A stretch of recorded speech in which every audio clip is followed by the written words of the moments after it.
A leader is a leader when someone's following.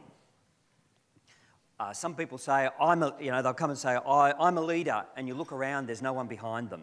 In the end, when you're a leader, you set the vision, you set the plan, you set the pace, people want to come on that journey. The leader walks the high road. It's less crowded. You see, most people operate on the low road because it's comfortable. To their mind, it's less risk, and it's very crowded because that's where most people operate. A leader in a business that's really growing, going forward, making a difference, innovating, whatever it is in the high road. The question for a leader is, do your people share your vision? And I'm going to share a practical way that you can go about maybe achieving that to most of your people. There's always going to be that 10%, around that 10% who will not agree, will always disagree, will always be opposed. When you decide to do something, there'll always be 10% of people who won't agree. You cannot build a business, you cannot build anything on those 10%. They're not reliable, they're not supportive, they'll never continue following you, they'll always disagree, they'll never be happy. You could give them everything they ask for, they will still be unhappy. It is better that they isolated away from the rest of the group, or they leave and go somewhere else where they can be happy, or usually destroy that business as well. When I took over the ad agency for the last 2 years, I wasn't aware I was going to be approached about Gloria Jeans at the time, but I took over running the agency. We set about, I thought, well, I've got this job now, I better do something. And often leaders, I didn't know what to do at that point in time, by the way, but a lot of leaders in departments and companies and owners make very poor leaders. We put them into roles and we never invest in training or talking to people or finding or observing what's going on and start to practice things. So what separates a leader from a follower? There's really 3 questions you could ask yourself. What do we want from this business if you're a leader? Number 2, why do we want it? And number 3, how badly do we want it? Because when you really badly want it, you suddenly decide you have to do something about it. A good leader's hunt for wisdom. Actually, the book of Proverbs in the Old Testament says, good leaders hunt for wisdom as it were diamonds, very precious. And having wisdom in business is very important in decision making, in direction, in leadership. John Maxwell gives a few points that I read recently in a book that he put out, Leadership Gold. Very good book. It was in the recommended list I had yesterday. I read that about a couple of months ago. It has a lot of terrific stuff in there. It even has the Krispy Kreme story in there. And he says this, in leadership, the willingness to put oneself at risk. So if you're a leader in your business, are you willing to put yourself at risk? Unintentionally, I kept jumping off the edge of a cliff when I ran the ad agency, and then thought, man, I've got to learn to fly. Why did I make that decision? But spontaneously, I thought we needed to do this, and I committed. When you're submitting for a big piece of business, there are things you commit to or you decide to do on the spur of the moment that will get that business over the line. Many ad agencies will do that, but never deliver. The problem is when I commit to something, I then go through the torture of making sure it happens. But the interesting thing is you build a great relationship with a client when you actually can deliver. You may not get it always right, but you actually build a great relationship because they know they can trust you. They know when you say something, you're going to do the best you can to make that happen. Leadership, John Maxwell says, is the passion to make a difference with others, both those that work for you and in the community. Number 3, leadership is being dissatisfied with the current reality.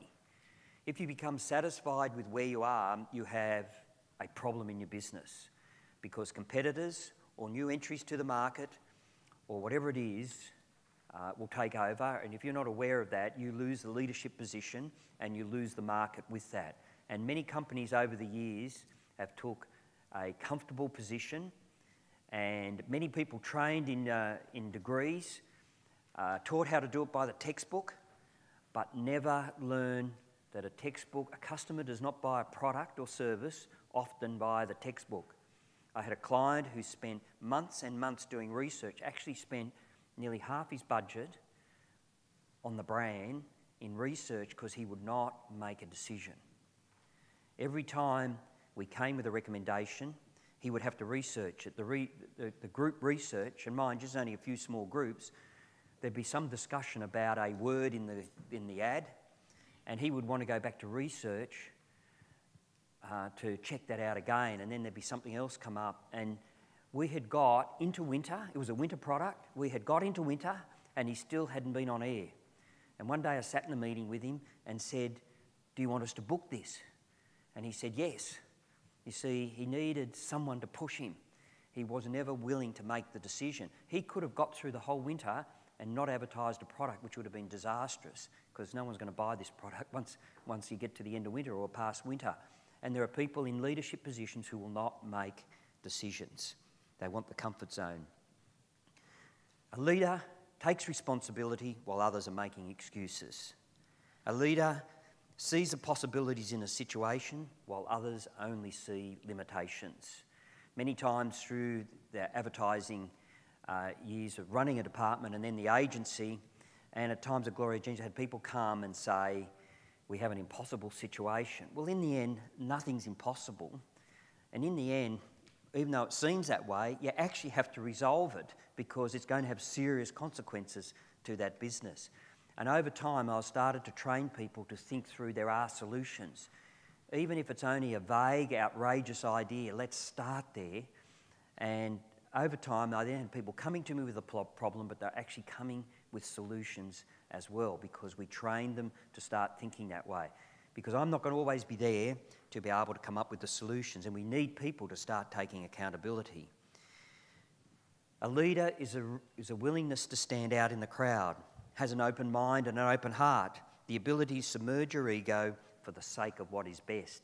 There are many leaders who, through their ego, will destroy a business or relationships in the company with clients because of their ego. Ego does not pay the bills. Ego does not keep clients. Ego offends people. You've got to learn to let something pass through to the keeper that may be said or may be done, even if it's not going to protect your ego because it may be the right thing for the company. And a leader evokes in others the capacity to dream. See, if you can get your people that work for you to start to dream for themselves, about their job, about their life, they become passionate about what they do. He also says leadership, inspiring others with a vision of what they can actually contribute to that journey. It's also the power of harnessing the power of many. You see, on your own, you can't do it. If you're a single owner operator, maybe you can. But as you grow, you cannot do everything. Delegation becomes a key part of a leader, being able to delegate and let go. So often we let go, but we hang on. And the person won't make the decision because we know they know we're hanging around. You have to allow other people to make mistakes. It may cost money, but they need to learn from those to grow. As long as they don't keep making the same mistake.